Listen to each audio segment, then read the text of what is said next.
Mais t'étais retourné à Los Angeles pour tourner un clip. Ouais, aussi, Ouais. j'ai fait des très belles rencontres, donc je lui fais un petit coucou à Salim et Jordan et Ben de Couscous TV, anciennement appelé Couscous Saumon. C'est une boîte de prod audiovisuelle à Los Angeles.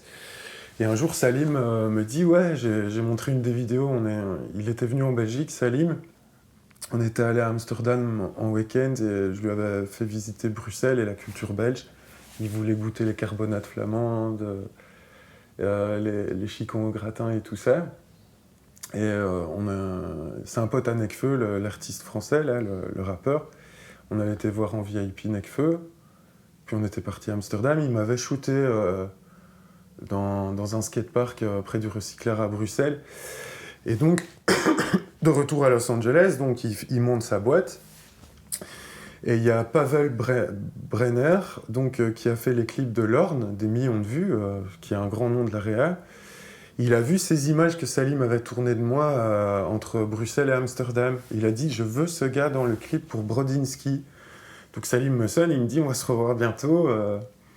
T'es là dans 3 semaines, donc ça s'est fait en 3 semaines. Je me suis retrouvé à Los Angeles à être comédien, en fait, pour un clip de musique. Donc Brodinski, le titre c'est Split.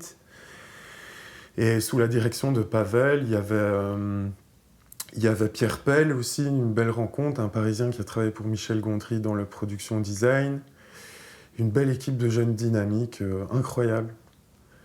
Une belle expérience. Ouais. Un clip très réussi d'ailleurs.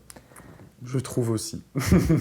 Et ensuite, donc ça nous amène presque à aujourd'hui, ça. Ouais.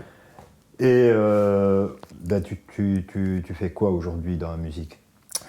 Aujourd'hui, je suis retourné à mon rôle de mercenaire, donc de la musique. Ça veut dire que quand on est musicien, il n'y a plus vraiment de groupe dans la musique aujourd'hui, comme dans les années 90.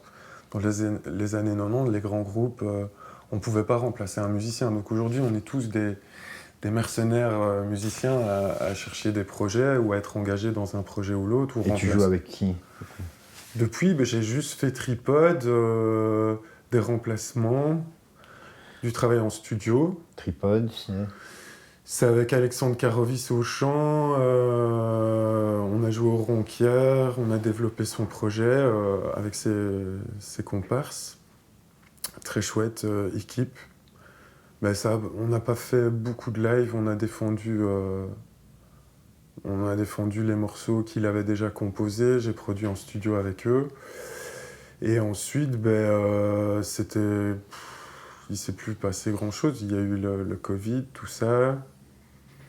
Et là, maintenant... J'ai joué avec Black Mirrors aussi. Ah ouais.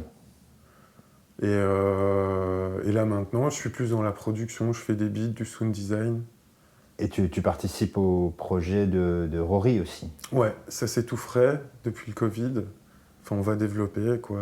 On a une date fin février. Au BOTA de développement, on a fait une télévision au mois de décembre. Et pour situer Rory, c'était la chanteuse de Beffroi, un groupe qui a bien tourné sur les radios. C'était un duo magique. Moi, je la connaissais pas à l'époque. Et c'est Adri, mon pote, qui est venu. Ouais, ça c'est dur. Adri, il était au Jazz Studio avec moi. Et je l'ai emmené pour le dernier mois de production avec Matt Bastard avec nous à Los Angeles.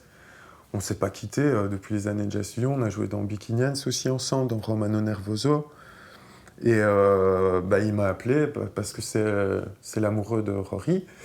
Et il produit Rory, c'est lui qui fait les compos. Et donc il m'a appelé pour rejoindre l'équipe, quoi. Donc voilà. Ok, donc un projet prometteur. L'avenir nous le dira. Ouais.